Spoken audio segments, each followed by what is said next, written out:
Hello and welcome to Close Reading Classic Literature with me, Dr. Octavia Cox. Today I'm going to be looking at Jane Austen's glorious novel Pride and Prejudice. In particular, I want to look at the character of Mr Wickham and how easily he persuades Elizabeth Bennet into believing his account of Mr Darcy. So today I'm going to break down the video into three sections. I'm going to start by thinking about what prompts the big revelatory conversation between Wickham and Lizzie about Darcy.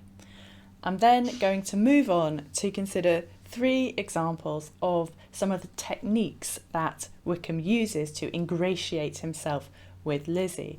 And in particular, I want to focus on an aspect of Austen's writing that I think really appeals to so many of her readers and why she continues to be so popular, which is her psychological realism.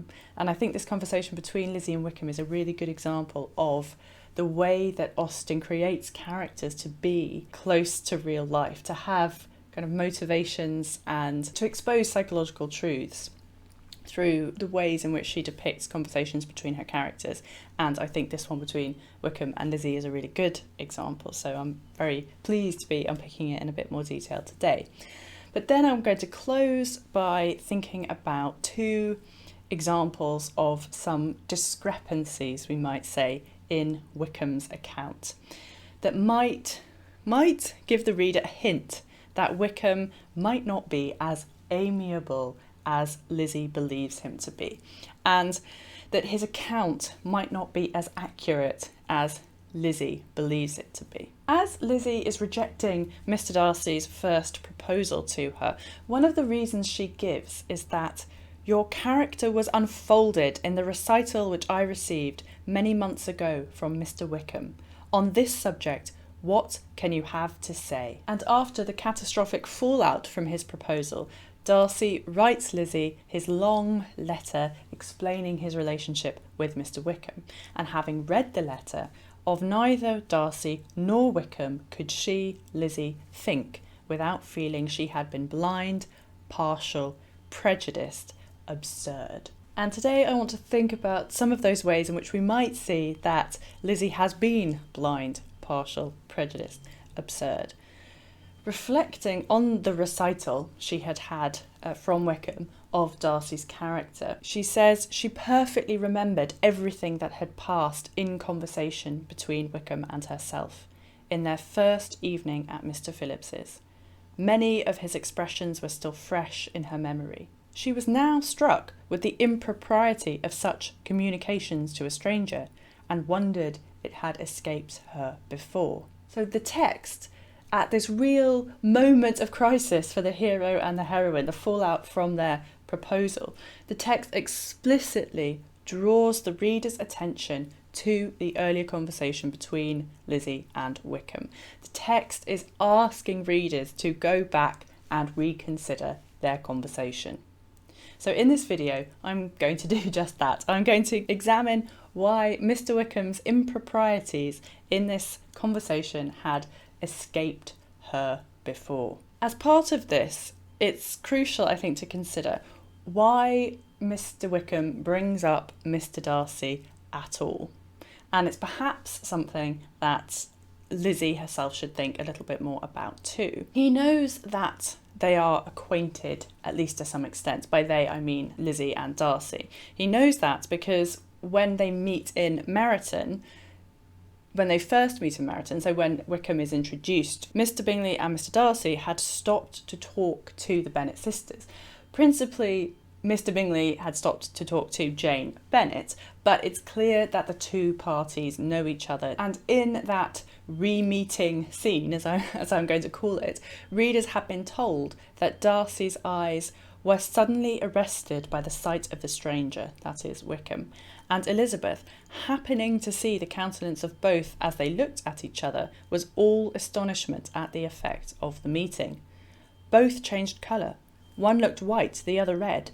Mr Wickham, after a few moments, touched his hat, a salutation which Mr Darcy just deigned to return. What could be the meaning of it? It was impossible to imagine. It was impossible not to long to know. Lizzie's imagination has been fired. She longs to know what the meaning of this cold meeting could be. It is in the very next chapter that Wickham and Lizzie have their conversation at Mrs Phillips's cards and supper party, where Wickham maligns Darcy's character. And we remember that this sticks in Lizzie's mind to such an extent that she brings it up in the fallout from Darcy's proposal. One of the very first things that Wickham does when they finally have a chance to speak to each other is to bring up this remeeting incident. Wickham says, "I have been connected with his family in a particular manner from my infancy." Elizabeth could not but look surprised. "You may well be surprised, Miss Bennet, at such an assertion, after seeing, as you probably might, the very cold manner of our meeting yesterday." I think Wickham knows that she has seen it, and he is going on the offensive, which is exactly what he does in the subsequent conversation. By saying, "as you probably might have noticed," Wickham is softening the severity of his acknowledgement that he has noticed that she noticed their cold meeting. If he had said something like, "I noticed that you saw our cold meeting yesterday and I want to explain it," that sounds more aggressive. But by saying, "as you probably might," he's making it seem more casual. So why does Wickham bring up Darcy? Because he knows, I think, or at the very least he guesses, that Lizzie saw their reaction at their re-meeting each other in Meryton and wants to explain it on his own terms and in a way that is favourable to him. After all, he does not want Lizzie asking Darcy how they know each other and why they are hostile to each other, because then his past life, his past behaviour, his reputation as a gambler and a womanizer and so on might become known in Meryton, which of course Wickham wants to avoid. We remember that Lizzie thought it was impossible not to long to know about their cold re-meeting. Her eagerness to know all about it must have been palpable, I would suggest, especially to a character like Wickham. Charmers are always very good at understanding quickly the immediate wants, at least, of other people. So when they meet up again at Mrs Phillips's cards and supper party, it is necessary for Wickham to explain away the cold re-meeting without revealing the truth. This is potential damage limitation that Wickham is sort of undertaking here. How does the conversation actually come about then? After all, this is quite a delicate subject. So how does Wickham approach it? The text reads, "Allowing for the common demands of the game," that is the card game that they're playing, "Mr Wickham was therefore at leisure to talk to Elizabeth, and she was very willing to hear him, though what she chiefly wished to hear she could not hope to be told, the history of his acquaintance with Mr Darcy. She dared not even mention that gentleman. Her curiosity, however, was unexpectedly relieved. Mr Wickham began the subject himself. He inquired how far Netherfield was from Meryton, and, after receiving her answer, asked in a hesitating manner how long Darcy had been staying there." So he appears reticent to talk about it, asked in a hesitating manner, even though he brought it up himself. And he's pushing it slightly because he asks one question, he gets an answer, and then he asks again another question relating to Darcy. "About a month," said Elizabeth, and then, unwilling to let the subject drop, added, "He goes fishing to see if she will bite the bait," which she does. He asks how far Netherfield, so where Darcy is staying, is from Meryton, to gauge how interested she is in the topic. And she jumps on it. She is unwilling to let the subject drop, just as Wickham had hoped, and probably suspected, given how obviously keen Lizzie had been to know what was going on at the re-meeting scene. And I think this is a great example of Jane Austen's brilliant psychological verisimilitude. So verisimilitude meaning kind of fictional realism. So how fictional texts are created to be lifelike.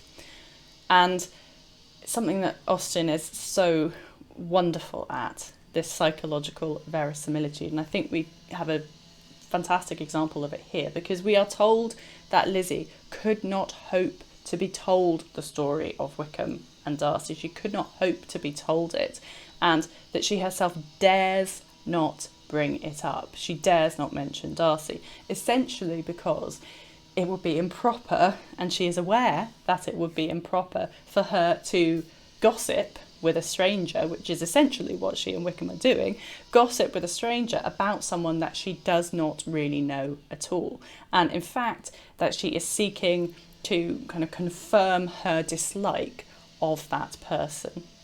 But because she is so pleased to have her curiosity relieved, she does not stop to ask why Mr Wickham began the subject himself. She forgets that she knows, really, that it would be improper to talk about it. Because Wickham confirms her prejudices back to her, she doesn't question the reliability or trustworthiness of him as a source of information. And that's what I'm going to interrogate a little bit more now when I look at these three techniques that Wickham uses in this conversation. So the first technique enters the text really at this point. Wickham ensures that Lizzie does not know very much about a person before he disparages them. So going back to the end of the previous quotation then, Elizabeth, unwilling to let the subject drop, added, "He is a man of very large property in Derbyshire, I understand." "Yes," replied Mr Wickham, "his estate there is a noble one," essentially repeating back to Lizzie what she has already said. And then he asks the crucial question, "Are you much acquainted with Mr Darcy?" He ascertains her knowledge before he commits himself.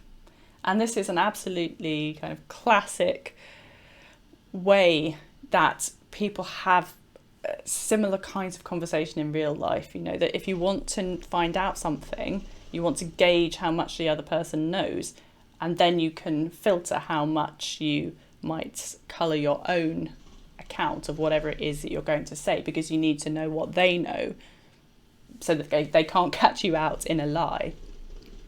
And that's what Wickham is doing here. And then we have Elizabeth's unfiltered, really, response. "As much as I ever wish to be," cried Elizabeth very warmly. "I have spent 4 days in the same house with him, and I think him very disagreeable." So Lizzie gives her opinion of Darcy first. And really at this point, I think Wickham must be rubbing his hands, because she's laid it all out completely on the table for him. "I think him very disagreeable." From Wickham's prompting, then, he knows that he is safe to be as rude as he likes about Mr Darcy, and to confirm Elizabeth in her view that Mr Darcy is very disagreeable. Wickham then applies the same technique in reference to Georgiana Darcy, Mr Darcy's sister. He introduces her in vague terms only, testing the waters to see if Lizzie will again be unwilling to let the subject drop, which she is.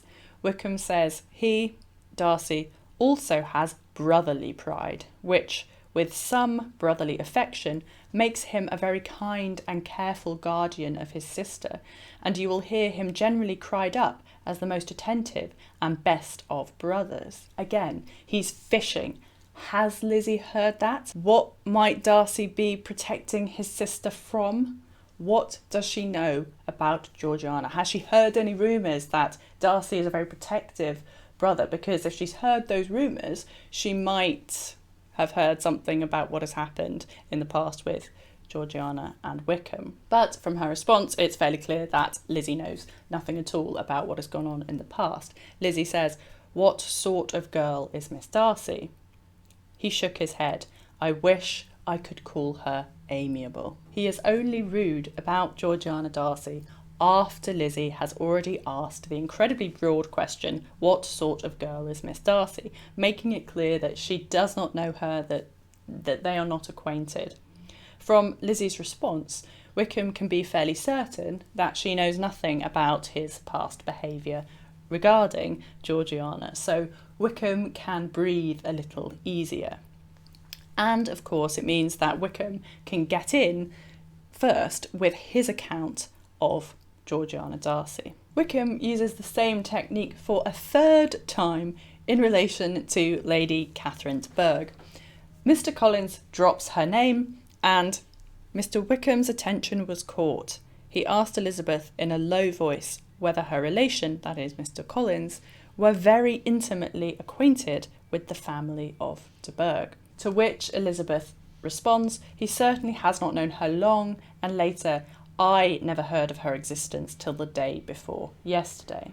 Now, this is not actually strictly true because Mr Collins had spoken about Lady Catherine de Bourgh in his letter that he wrote, his introductory letter that he wrote to Mr Bennet, inviting himself to Longbourn, and that was back in chapter 13. But the point is that Wickham goes fishing again, and again Lizzie obliges.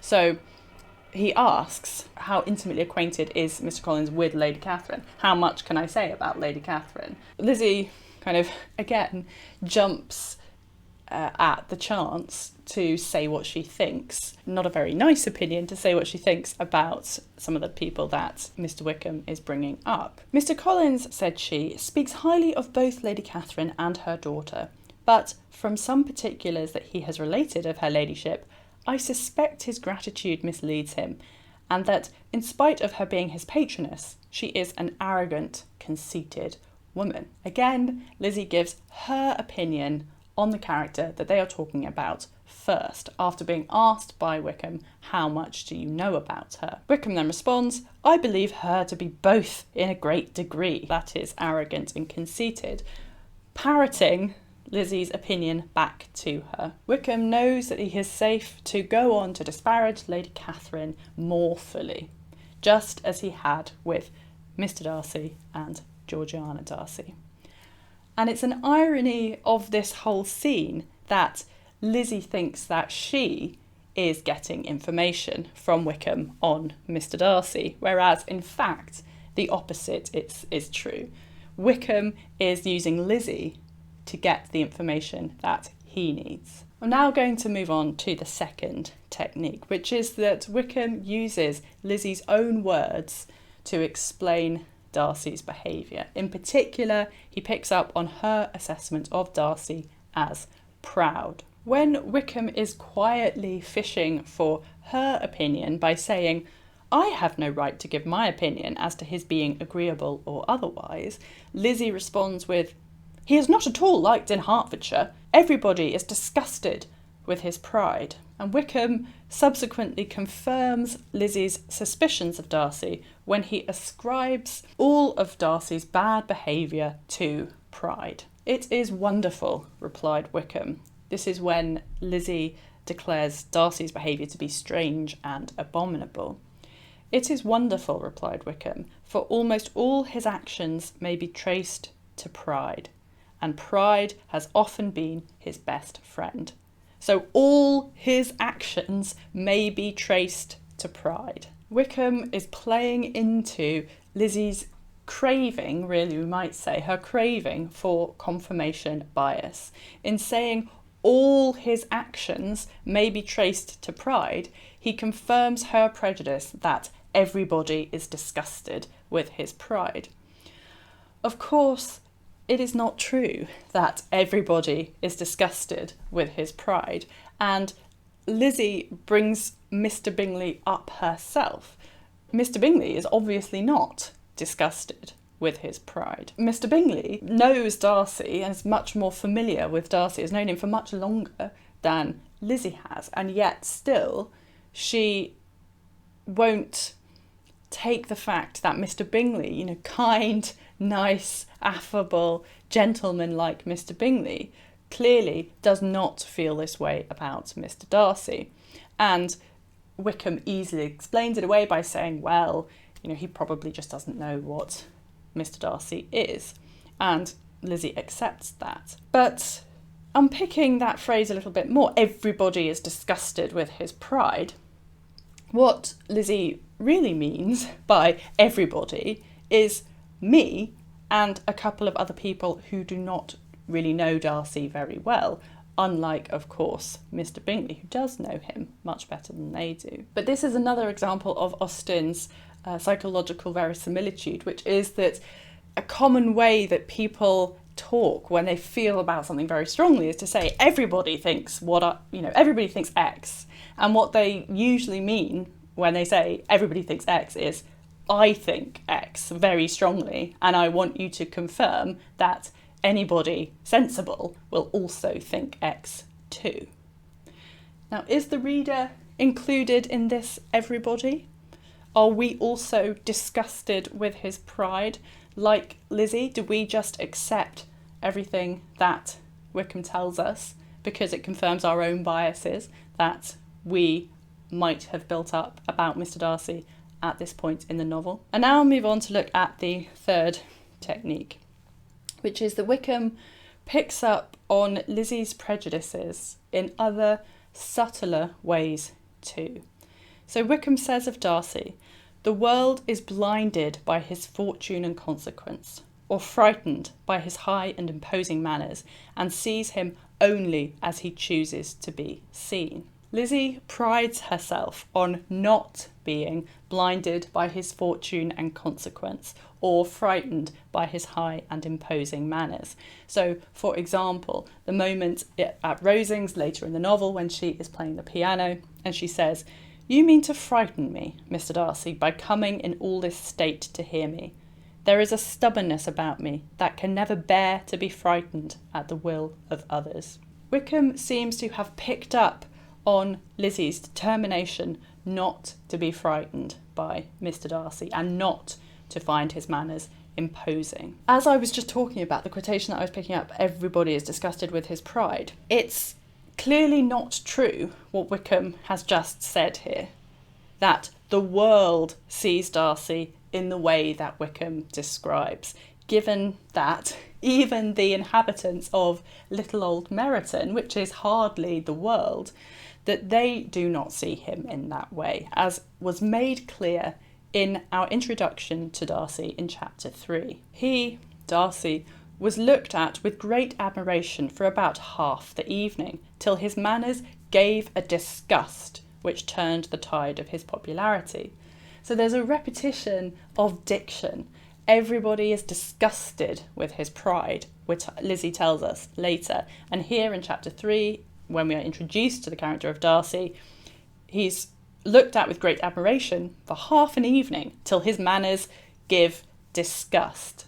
So Austen sows a seed in chapter 3 that will be picked up again later in chapter 16. And it's an example of just how tightly woven Austen's texts really are. He was looked at great admiration for about half the evening till his manners gave a disgust which turned the tide of his popularity, for he was discovered to be proud, to be above his company, and above being pleased, and not all his large estate in Derbyshire could then save him from having a most forbidding, disagreeable countenance. Now, these two statements are incompatible.